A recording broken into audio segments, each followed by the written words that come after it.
Hey everyone, so glad you're with us this week as we continue our study in the Gospel of John. This would normally be something we would do in person here at the Mineral Springs Church of Christ, but with the COVID-19 coronavirus, we're continuing to do things virtually, and just glad that you would see the benefit in taking time out to study along with us. So glad you are. And again, we're going to be in John chapter 5. If you remember, we came out of John chapter 4 with two major stories. Jesus comes into the land of the Samaritans and visits with a woman at the well, a woman who didn't have a good reputation because of all the men she had been with who weren't her husband. And we got to see the faith that went out from this woman that not only impacted herself, but many in the community there as Jesus stayed and taught them and did miracles, did things that impressed them, that they knew he had to be someone special. Then at the end of chapter 4, we got this story of this royal official. Remember, he said, "Sir, I've got my son is sick. He's about to die. Come with me." And Jesus just says, "Go. Your son will live." And so instead of just doing what the man asked, Jesus got on to the people and said that they wouldn't believe without a sign. They wouldn't actually believe in him unless he did a miracle. And so Jesus kind of took that away from them in doing a miracle that was 17 miles away.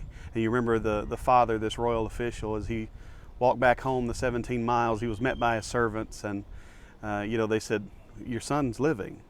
And he asked, he said, what time was it yesterday when he started getting better? And they said, it was 1 o'clock.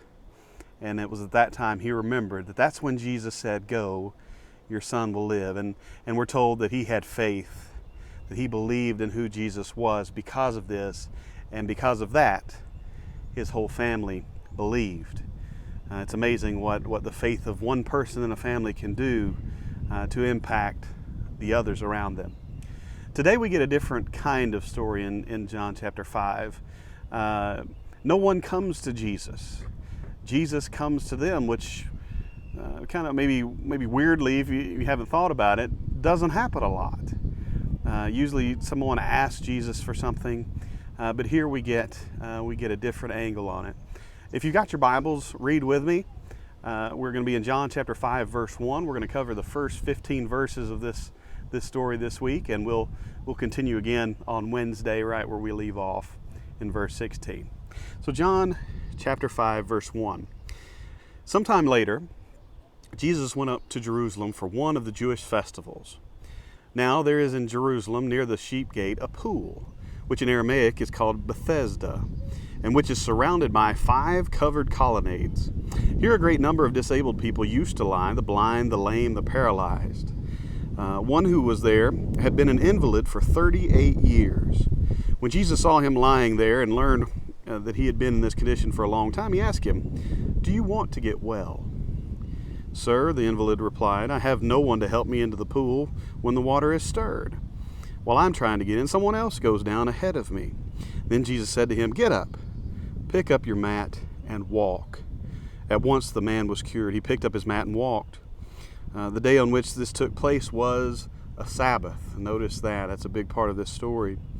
And so the Jewish leaders said to the man who had been healed, "It is the Sabbath. The law forbids you to carry your mat." But he replied, "The man who made me well said to me, 'Pick up your mat and walk.'" So they asked him, "Who is this fellow who told you to pick it up and walk?" The man who was healed had no idea who it was, for Jesus had slipped away into the crowd that was there. Later Jesus found him at the temple and said to him, "See, you are well again. Stop sinning, or something worse may happen to you." The man went away and told the Jewish leaders that it was Jesus who had made him well. What an interesting story. Again, as I mentioned, this time no one comes to Jesus. It's not a crowd of people coming hoping for a miracle. It's not just somebody that sees them and wants something. Jesus approaches this man. And I know as we read, you think, what in the world is going on at this pool? Well, people used to lay around this pool thinking that if they got in the pool at the right time, like an angel or a spirit of God or something would stir the waters. and would heal them of whatever disability or infirmity or whatever they had. And so that's what this man had a problem with. You know, as Jesus asked him the question, do you want to be well? The man had some issues, didn't he? He said, I've got no friends. I've got no one to help me down into the pool. His whole idea was that for me to be healed, for me to be restored, I need to get in that water. Well, what does Jesus do? Jesus simply says, pick up, he says, get up, pick up your mat and walk. That's interesting, isn't it? And it says at once, the man was cured. He picked up his mat and walked. Jesus performed a sign. He performed a miracle.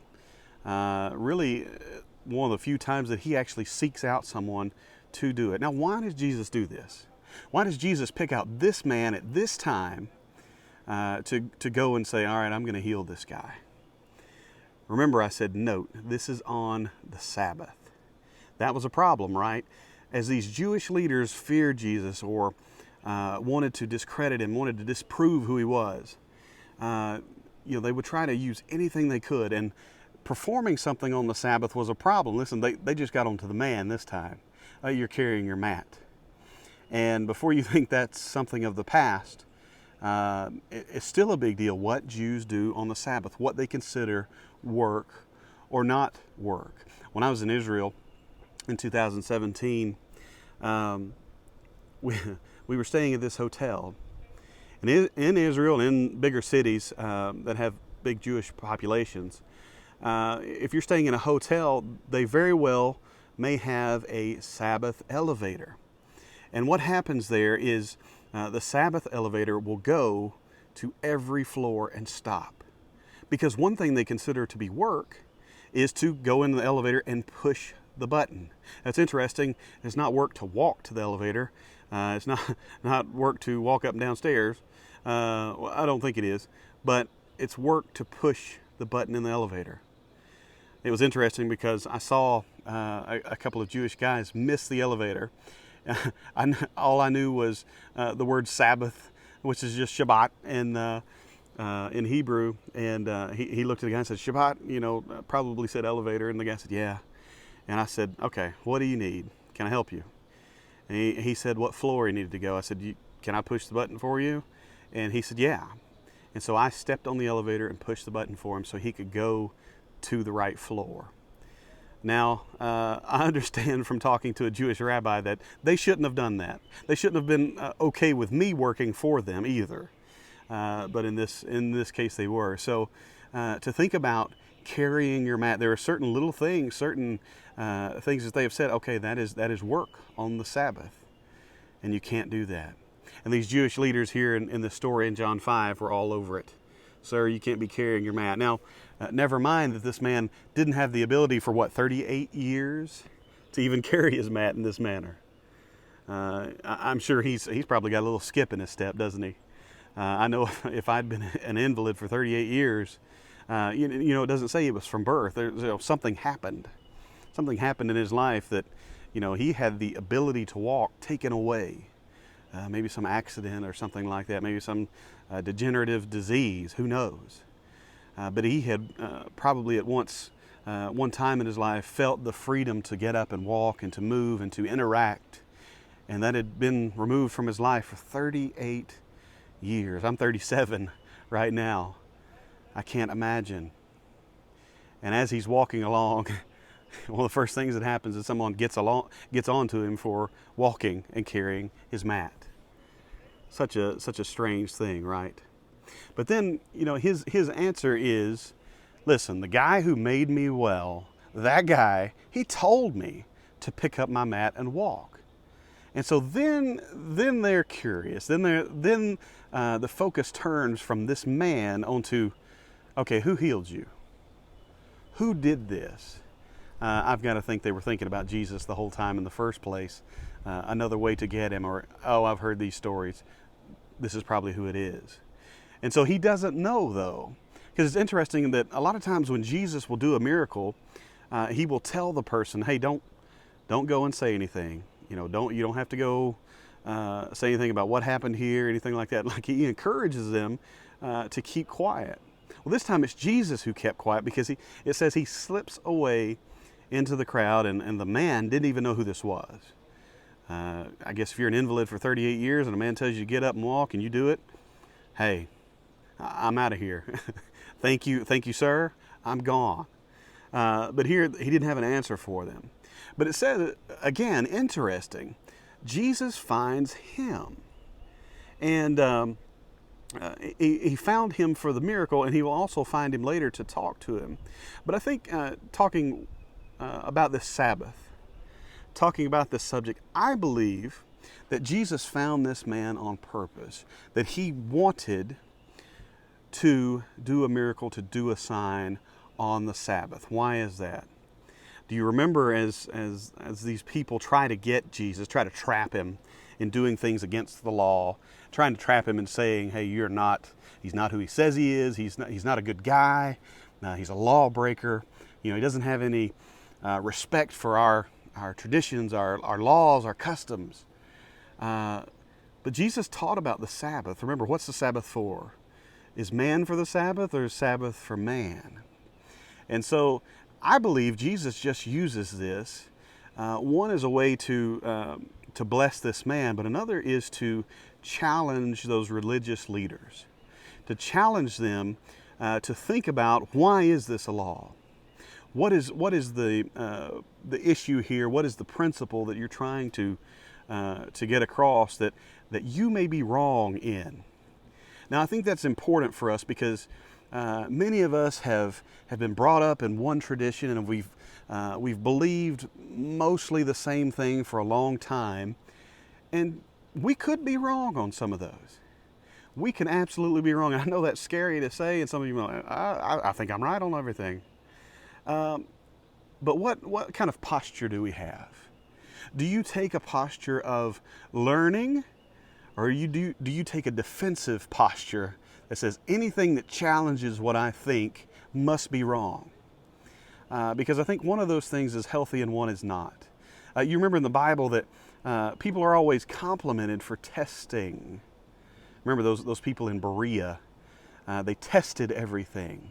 That's the way we go about things. We don't live in fear. We don't just shy away from others' opinions.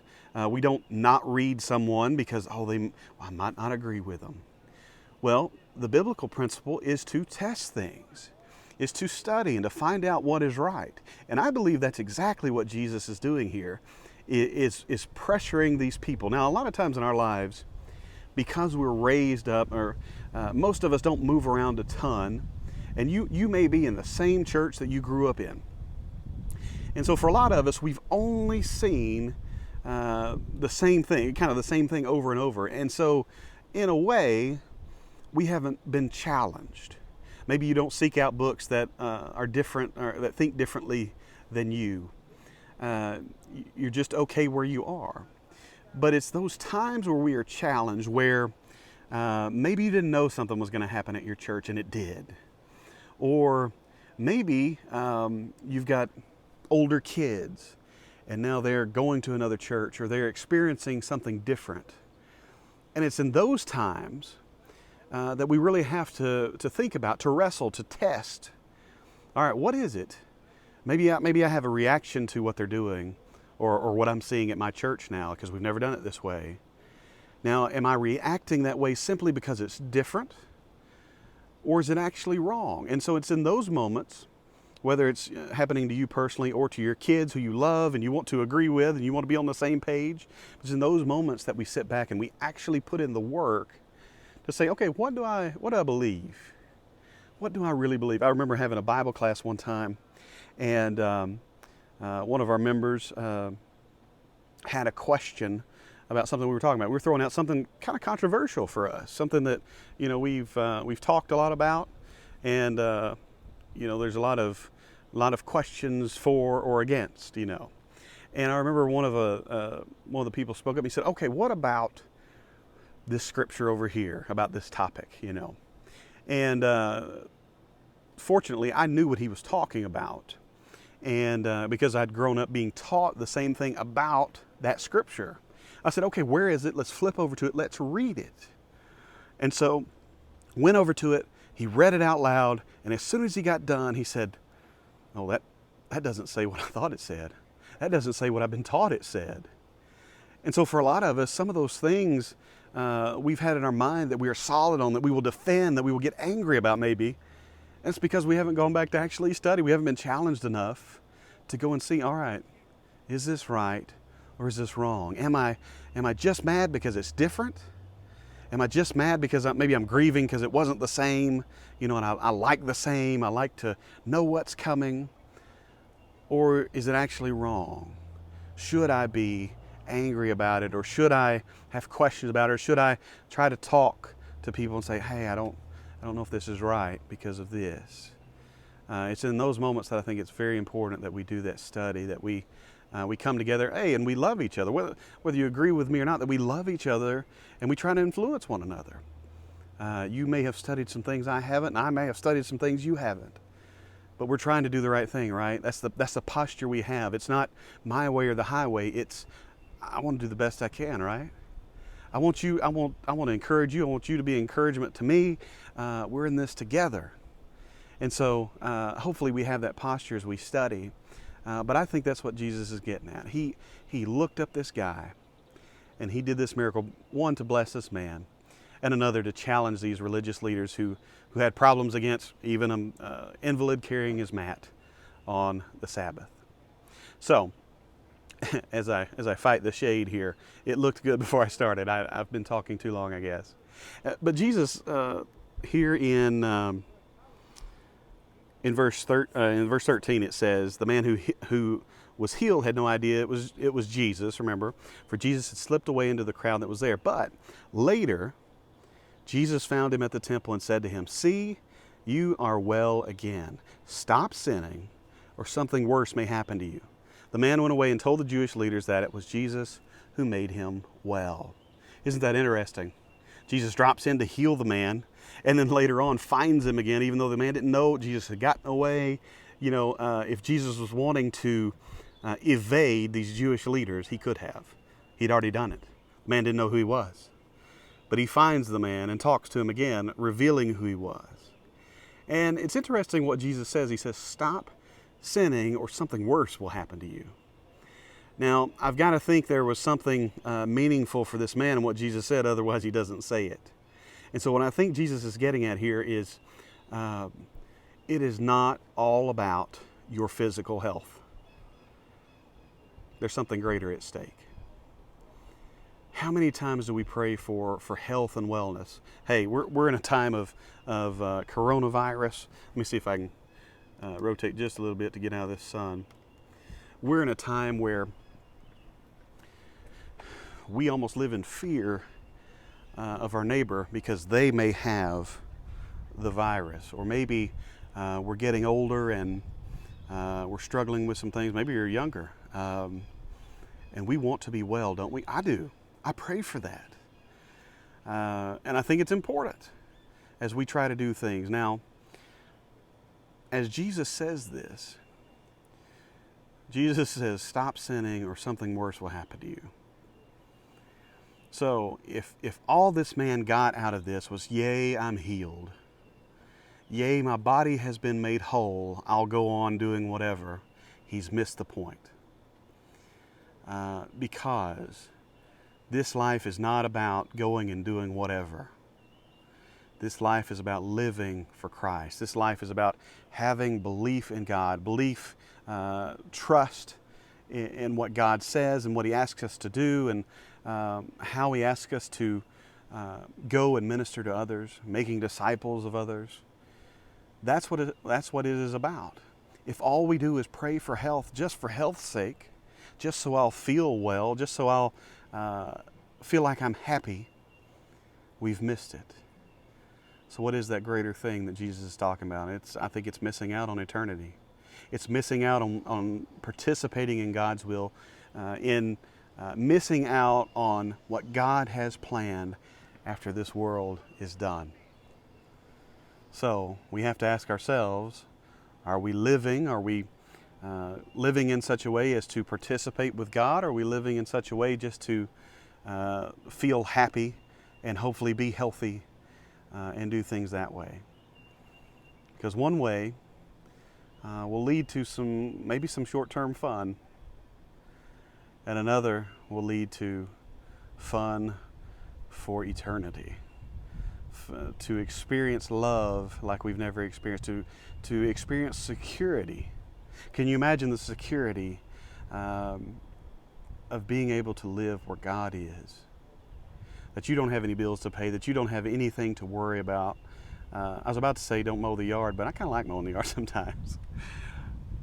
But to have that security that you're taken care of, that no pandemic, no war, no anything is going to take away your encounter with God, your encounter with those loved ones who have joined you in your faith, and you get to be together forever.